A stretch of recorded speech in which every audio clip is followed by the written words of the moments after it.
വൃക്ഷങ്ങളിൽ നിന്ന് ജലകണങ്ങൾ ഇറ്റിറ്റു വീണുകൊണ്ടിരിക്കും. ചിലരൊക്കെ കയറി നിൽക്കാൻ ഇടം കിട്ടാതെയോ മറ്റോ നനഞ്ഞു പോകും. വർഷകാലം മാരിയിൽ നനഞ്ഞു കുളിക്കുന്നതും സന്തോഷമുള്ള കാര്യം തന്നെയാണ്. കുട്ടികൾ മഴയത്ത് നനഞ്ഞു കുളിച്ച് ആർത്തുവിളിച്ച് ഓടിച്ചാടി നടക്കും. അണിഞ്ഞൊരുങ്ങിയ യുവതിമാർ മഴയത്ത് നനഞ്ഞു കുളിച്ചു നടക്കുന്നതും ചിലപ്പോഴൊക്കെ കാണാം. അവരുടെ കപോലങ്ങളിലൂടെ ജലം ഒഴുകിയിറങ്ങുന്നതും നാസികാഗ്രത്തിൽ നിന്നും അധരങ്ങളിൽ നിന്നും താടിയിൽ നിന്നും ജലം ഇറ്റിറ്റ് താഴോട്ടൊഴുകുന്നതും ഭംഗിയുള്ള കാഴ്ചയാണെന്ന് കാളിദാസന് തോന്നി. ചിലർ വീടുകളുടെ വാതായനങ്ങളിലും പടിവാതിൽക്കലും മഴയുടെ ഭംഗി ആസ്വദിച്ചുകൊണ്ടിരിക്കും. പശുക്കളും കുതിരകളും വൃക്ഷത്തണലുകളിൽ അഭയം തേടും. ചിലവ മഴയത്ത് തല കുനിച്ചു നിൽക്കും. ഉജ്ജയിനിയുടെ രാജവീതിയിൽ കൂടി താൻ മഴ നനഞ്ഞു നടക്കുന്നതായി കാളിദാസൻ സങ്കല്പിച്ചു. സാർദ്ധവാഹക സംഘങ്ങളുടെ വരവ് നിലച്ചിരിക്കുന്നു. വർഷകാലത്ത് അവർ യാത്ര ചെയ്യാറില്ല. എല്ലാവരും സ്വന്തം ഗേഹങ്ങളിൽ പ്രിയപ്പെട്ടവരോടൊത്ത് കഴിയാനാണ് ആഗ്രഹിക്കുക. തൻ്റെ സന്ദേശവുമായി ഉജ്ജയിനിയിലോളം പോകാൻ ഈ ആഷാഢ ദിനത്തിൽ ആരെയും ലഭിക്കത്തില്ല. രാജസേവകരൊന്നും വരാനിടയില്ല. ആഷാഢത്തിലെ മഴമേഘങ്ങൾ കാളിദാസനിലെ കവിയെ ഉണർത്തി.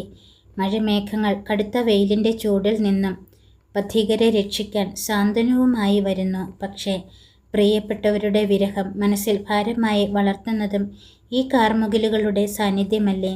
അതുകൊണ്ട് സാന്ത്വനമായി വിരഹാർത്തരുടെ സന്ദേശം കൊണ്ടുപോകാനുള്ള ഉത്തരവാദിത്വവും ഉണ്ട്. മനസ്സ് വീണ്ടും ഉജ്ജയിനിയിലെത്തി. അളകാപുരിക്ക് തുല്യം മനോഹരമായ നഗരം, കലയുടെയും സാഹിത്യത്തിൻ്റെയും സൗന്ദര്യത്തിൻ്റെയും കേളീരംഗം. ആരുടെയൊക്കെയോ ഗൂഢാലോചന തന്നെ അവിടെ നിന്നും പുറത്താക്കി. അളകാപുരിയിൽ നിന്നും നിഷ്കാസിതനാക്കപ്പെട്ട യക്ഷനാണ് താനെന്ന തോന്നൽ കാളിദാസൻ്റെ മനസ്സിൽ വീണ്ടും ഉയർന്നു വന്നു. തൂലിക താളിയോലകളിൽ അക്ഷരങ്ങൾക്ക് രൂപം നൽകി.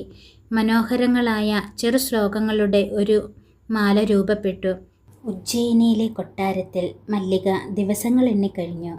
രാമഗിരിയിലേക്ക് പോയ കാളിദാസനെക്കുറിച്ച് വിവരങ്ങളൊന്നുമില്ല. ആദ്യ ദിവസങ്ങളിലൊക്കെ ആരെങ്കിലും വഴി വിവരങ്ങൾ അറിയാം എന്ന പ്രതീക്ഷയുണ്ടായിരുന്നു. പക്ഷേ കാളിദാസനെ ഉജ്ജയിനിയിൽ എല്ലാവരും തീർത്തും മറന്നതുപോലെയായിരിക്കുന്നു. രാജസദസ്സിൽ കാളിദാസൻ ചർച്ചാവിഷയമാകേണ്ട കാര്യമുണ്ടായിരുന്നില്ല. ജ്യേഷ്ഠൻ സമസ്യകളൊന്നും അവതരിപ്പിച്ചില്ല.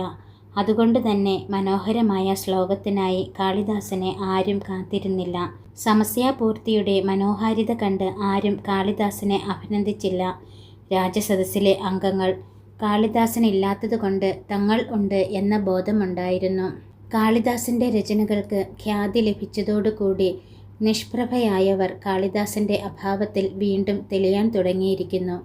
അവരെല്ലാം അവരുടെ അസ്തിത്വം സ്ഥാപിക്കാൻ ഓരോരോ പരിപാടികൾ ആസൂത്രണം ചെയ്തു. ശുഷ്കങ്ങളായ കവിസമ്മേളനങ്ങൾ, കാവ്യചർച്ചകൾ, വ്യാഖ്യാനങ്ങൾ. കാളിദാസൻ്റെ കാവ്യസുരഭിലമായ ശ്ലോകങ്ങളെവിടെ? അവരുടെ നിരർത്ഥകങ്ങളും നിരസങ്ങളുമായ ജൽപ്പനങ്ങളെവിടെ? കാളിദാസനുണ്ടെങ്കിൽ എന്തൊരു ജനക്കൂട്ടമായിരിക്കും പരിപാടികളിൽ! സാമ്യമില്ലാത്ത സൗന്ദര്യമാണ് ആ വരികളിൽ. വിക്രമാദിത്യനും കാവ്യസദസ്സുകൾ തീർത്തും വിരസമായി തോന്നി. പക്ഷേ കാളിദാസനെതിരെ ആരോപണങ്ങൾ തുടർന്നും ഉണ്ടായിക്കൊണ്ടേയിരുന്നു. മഹാരാജൻ എന്തുകൊണ്ടോ അദ്ദേഹത്തിൻ്റെ വരികൾ ഒട്ടും ശ്രമം കൂടാതെ ഹൃദിസ്ഥമാക്കുന്നു. ഒരു പ്രാവശ്യം കേട്ടാൽ മതി, പിന്നീട് അത് സ്വയം പറയാൻ സാധിക്കുന്നു.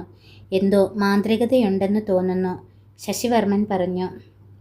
അതെ, എല്ലാവർക്കും കാളിദാസൻ്റെ ശ്ലോകങ്ങൾ ആസ്വദിക്കാൻ ഇഷ്ടമാണ്. അത് അറിയാതെ ഹൃദിസ്ഥമാകുകയും ചെയ്യും. നാം ഇതിനു മുമ്പ് എത്രയോ രചനകൾ കണ്ടിരിക്കുന്നു. ശ്രുതികളും സ്മൃതികളും ഇതിഹാസങ്ങളും പുരാണങ്ങളുമായി എന്തെല്ലാം പഠിച്ചിരിക്കുന്നു. കാവ്യശാസ്ത്ര നാടകാദികളും നാം പഠിച്ചിരിക്കുന്നു.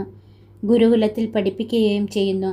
പക്ഷേ ഇന്നോളം കണ്ട രചനകൾക്കൊന്നുമില്ലാത്ത വൈശിഷ്ട്യം കാളിദാസൻ്റെ രചനകൾക്കുണ്ട്. അതല്ലേ സത്യം? അതുകൊണ്ടല്ലേ ഇതിലെ വരികൾ നാം അറിയാതെ നമുക്ക് ഹൃദിസ്ഥമായി പോകുന്നത്. അതിൻ്റെ കലാഭംഗി കൊണ്ട്, അതിൻ്റെ കാവ്യഗുണം കൊണ്ട്, അതിൻ്റെ ഗേയത കൊണ്ട് ശങ്കുകന് വിട്ടുകൊടുക്കാൻ ഭാവമില്ലായിരുന്നു. പ്രകൃതിയിലെ എല്ലാം സുന്ദരങ്ങളല്ലേ? സൗന്ദര്യം വർണ്ണിക്കുന്നത് അപരാധമാകാൻ പറ്റില്ല. കാളിദാസൻ്റെ വർണ്ണനകളിൽ സത്യമായത് ശിവമായും സുന്ദരമായും ദർശിക്കാൻ നമുക്ക് കഴിയണം. പലപ്പോഴും സത്യമായവ തുറന്നു സമ്മതിക്കാൻ നമുക്കുള്ള മനസ്സില്ലായ്മയാണ് ദോഷാരോപണങ്ങളായി ഉന്നയിക്കാൻ പ്രേരിപ്പിക്കുന്നത്. നമ്മുടെ വീക്ഷണമാണതിനെ ശ്ലീലമോ അശ്ലീലമോ ആക്കുന്നത്. സൗന്ദര്യമെന്നത് കാഴ്ചക്കാരൻ്റെ മനസ്സിന് സാപേക്ഷമായിരിക്കുന്നത് പോലെ തന്നെയാണ് കലാസൃഷ്ടികളുടെയും കാര്യം. വിക്രമാദിത്യൻ അല്പം നിർത്തിയിട്ട് തുടർന്നു. പക്ഷേ കാളിദാസൻ്റെ പുതിയ രചനകളൊന്നും ഇപ്പോൾ കാണാനില്ല. അദ്ദേഹം രാമഗിരിയിലെ ഈ പ്രവാസത്തിനിടയിൽ മഹത്തായ ഒരു രചന നിർവഹിക്കും എന്നു പ്രതീക്ഷിക്കാം. വിക്രമാദിത്യൻ തീരുമാനമെന്ന പോലെ അഭിപ്രായപ്പെട്ടു കഴിഞ്ഞപ്പോൾ ആരും പിന്നീട് തർക്കിക്കാൻ മുതിർന്നില്ല. ഇത്തരം ചർച്ചകളിൽ നിന്നും നിചുലന് ഒരു കാര്യം വ്യക്തമായി. കാളിദാസൻ എന്ന കവിയെ എത്ര തന്നെ വിമർശിച്ചാലും അവരെല്ലാം ആ രചനകൾ ആസ്വദിക്കുന്നവരായിരുന്നു. അവയുടെ കാവ്യഭംഗിയെ വെല്ലുവിളിക്കാനോ വിമർശിക്കാനോ ആർക്കും വാക്കുകളുകൊണ്ടാവുകയില്ല. പിന്നെ അദ്ദേഹത്തിൻ്റെ വർണ്ണനകൾ ചിലത് യഥാർത്ഥ്യങ്ങളോട് കൂടുതൽ അടുക്കുന്നു എന്നതുകൊണ്ട് അതിൻ്റെ പേരിൽ വിമർശനങ്ങൾ ഉന്നയിക്കുന്നു എന്ന് മാത്രം. പക്ഷേ പണ്ഡിത സദസ്സുകളിലെ വിമർശനങ്ങൾക്കപ്പുറം ഉജ്ജയിനിയുടെ ഓരോരോ കോണുകളിലും കാളിദാസൻ്റെ രചനകളിൽ ഉജ്ജയിനിയുടെ മോശം പ്രതിബിംബമാണ് കാണുന്നതെന്ന പരാതികൾ ഉയരാൻ തുടങ്ങി. വ്യക്തമായ ആസൂത്രണം ഇത്തരം ആരോപണങ്ങളുടെ പിന്നിലുണ്ടെന്ന് നിചുലന് തോന്നിയെങ്കിലും വിശേഷിച്ച് അതിനെ പ്രതിരോധിക്കാൻ ഒന്നും ചെയ്യാൻ നിചുലന് സാധിച്ചില്ല. ഇങ്ങനെയിരിക്കെയാണ് രാമഗിരി ആശ്രമത്തിൽ നിന്നും ചില ബ്രഹ്മചാരികൾ ഉജ്ജയിനിയിലെത്തിയത്. കാളിദാസൻ്റെ പുതിയ രചനയായ മേഘദൂതത്തിൻ്റെ പ്രതി അവർ മഹാരാജാവ് വിക്രമാദിത്യനെ ഏൽപ്പിച്ചു.